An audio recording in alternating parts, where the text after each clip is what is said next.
Ouais. C'est un succès qui se dément pas. Ouais, tout à fait, oui, c'est un succès, puis un intérêt surtout, quoi. Enfin, on voit bien ça dans les participations aux projections, la participation aux débats et aux rencontres et aux diverses propositions du festival. On voit que les publics renouvelés, parce que même si on a quelques aficionados qui datent des premières éditions, on a un renouvellement des publics, un rajeunissement forcément aussi des publics, ou des gens qui s'impliquent dans l'organisation, qu'ils soient bénévoles. Des gens de Douarnenez ou de... Oh, c'est plus large que ça, c'est plus large. Il y a forcément des jeunes douarnenistes, c'est normal d'ailleurs qu'ils y aillent, mais il y a aussi des gens alentours qui se retrouvent dans ce qu'on leur propose pendant une semaine, quoi. Alors, toi, tu t'occupes maintenant de la programmation bretonne uniquement. Voilà, depuis 3 ans, donc moi et ma collègue Caroline Trouin avons quitté la direction et on l'a passé à un directeur, Eric Prémel.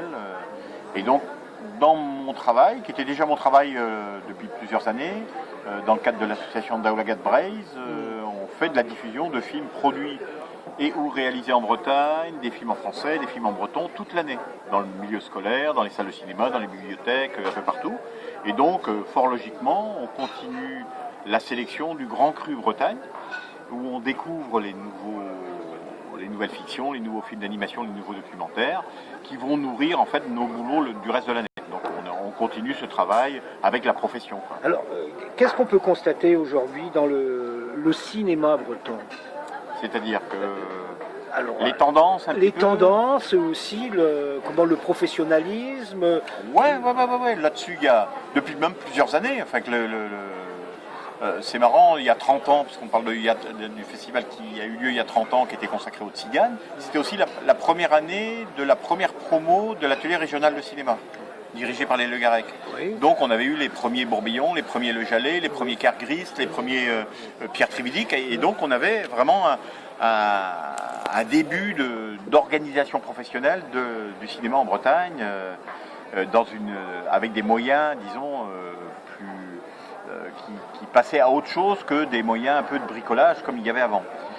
Donc maintenant on arrive avec une organisation structurée, avec des méthodes de financement du conseil régional et d'autres collectivités, voire de chaînes de télévision, mais on sent quand même une petite faiblesse en ce moment, parce que justement la télévision qui était devenue le vecteur majoritaire de la diffusion est en difficulté. France Télévisions et les autres partenaires, donc ça veut dire que ça fragilise tout le reste. Donc, mais il reste toujours un potentiel important de gens qui ont envie de continuer de faire des films.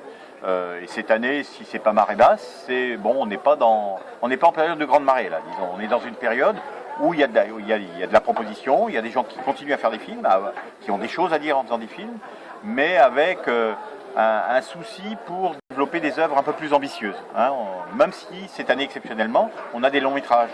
On a le film Landvraz de Sozik Danielou, on a le film de l'usage du sextoy en temps de crise de Éric Pitard, et le film Les lendemains de Bénédicte Pagnot. C'est-à-dire qu'on a des films qui sortent en salle ou qui vont sortir en salle, ce qui est quand même assez exceptionnel, parce qu'il n'y a pas souvent un long métrage qui se tourne en Bretagne. Voilà, mais voilà, on est dans un système, et c'est vrai qu'on est un peu entre deux quelque chose, dont je ne sais pas quelle est l'autre chose qui va venir, mais et on voit au niveau du public un désir aussi de voir des films faits en Bretagne. Les gens ont envie de voir ce que font les créateurs en Bretagne ou ce que font les créateurs d'ailleurs quand ils viennent tourner en Bretagne. Est-ce qu'on peut parler maintenant d'un professionnel, d'un cinéma breton? Je sais pas si on peut dire cinéma breton, parce que quand on dit cinéma breton, ça correspond à une forme d'écriture. Or, je pense que pour ce qui est de la fiction, par exemple, il y a trop peu de films pour qu'on décèle une vraie... Autant dans les années 70, il y avait les Vautier, les Le Garec, les Le Tacon, on avait un cinéma militant qui avait un caractère breton. Autant maintenant, il y a des gens qui font des films, mais la densité des films de fiction n'est pas suffisante pour qu'on puisse tirer une forme d'école ou une forme d'écriture ou un style.